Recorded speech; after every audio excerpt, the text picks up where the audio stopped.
intelligence, but there are different kinds of intelligences. One of the more subtle and powerful is emotional intelligence. Our third speaker tonight might struggle with intelligence, and in particular, IQ of the emotional kind, but he claims he's working on it. Kyle Hall, please tell us, Kyle Hall, about waking up the start of emotional intelligence. Kyle Hall. Thank you, Eric. And I'm going to do something I've never, ever done before. I'm going to let somebody else open up my talk. Here's a gentleman from 2003.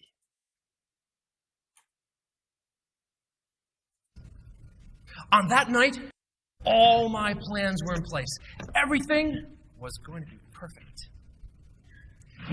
Carol and I had been dating for 4 years, and it was the anniversary of the night we met. And when she got out of work, I was going to pick her up, and I was going to take her off to a romantic candlelit dinner in a fine restaurant. And I'd like to say I was going to charm her and sweep her off her feet. But in reality, I was going to talk seriously with her about our future. I was going to ask her to marry me. That was the plan. Well, Carol was kept late at work that night. Very late. When she finally got out and we met, I whisked her off to the restaurant. Just to be told, "I'm sorry, monsieur. The kitchens are closed. You are too late." Well, I went to another nearby restaurant. "Oh, I am most sorry. It is very late and our kitchens are closed. We cannot serve you." Well, after several other restaurants, we ended up sitting in this late-night greasy spoon diner with burnt orange Naugahyde seats, the color of my parents' old fondue set. The seats were held together with strips of duct tape, and there was elevator music blaring out of speakers overhead. And the cook took the cigar out of his mouth and said, "The special's corned beef hash." I was frustrated. I was angry. I was disgusted. I tried to hide my feelings from Carol, but she noticed them. She's good at things like that. She said, "Kyle, what's the matter? What's bothering you?" "Well, this night was supposed to be so special, so perfect. We've been dating for 4 years and I wanted to take you out for a nice meal and I was going to ask you to marry me."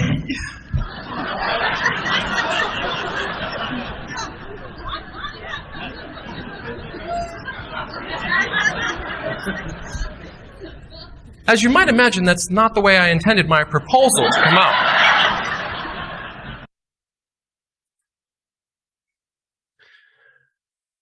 So that's a few moments of my speech in the World Championship of Public Speaking back in 2003.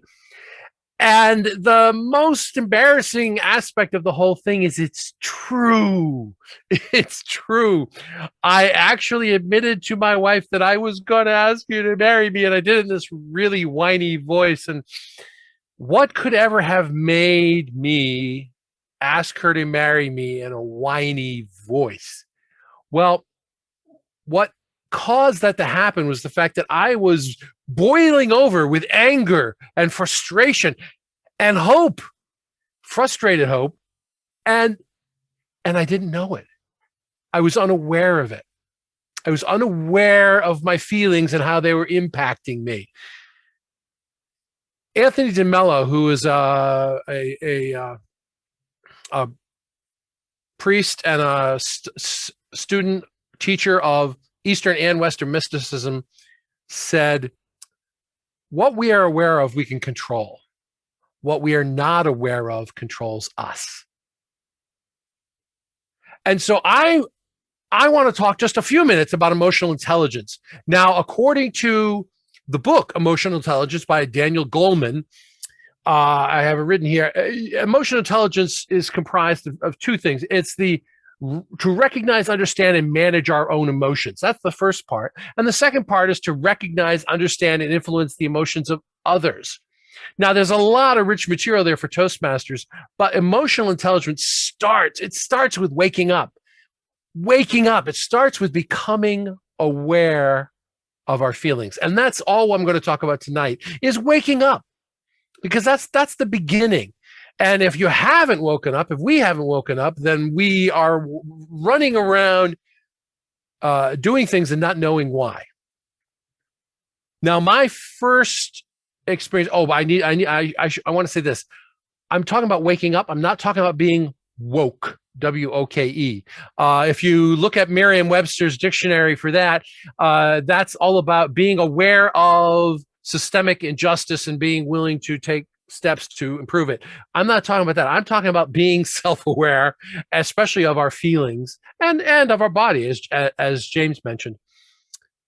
The first time I became aware that I might have a awareness problem, I was in college. I was doing fairly well.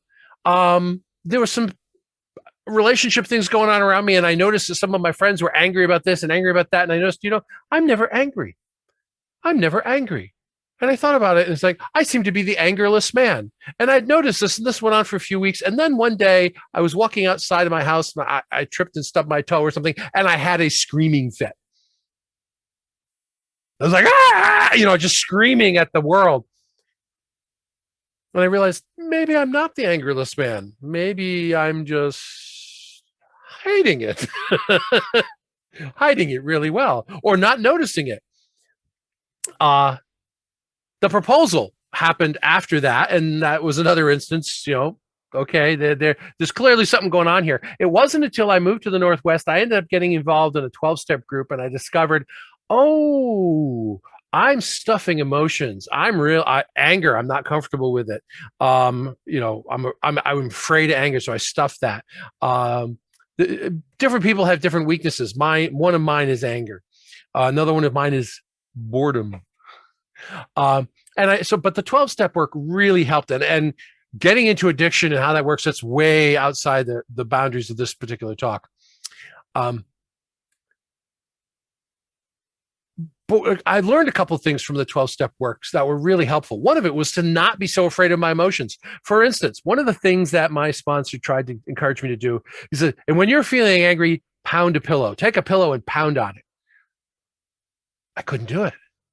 I would put the pillow down, and I was afraid to. I was afraid. I thought if I ever let my anger out, it will boil over. I'll rip the walls down. I'll destroy the house. I'll go tearing through the neighborhood, doing an Incredible Hulk impression.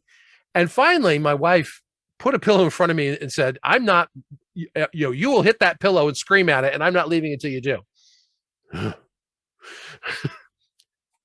Well, I pounded that pillow and I screamed on it. I pounded it for all I was worth, and I exhausted myself in 30 seconds. 30 seconds, I was done. I found out that this raging deep ocean of feelings was really kind of just a slightly murky duck pond. I was scared of it, but it wasn't that bad. And that was actually one of the other big lessons, was not to be so afraid of these things.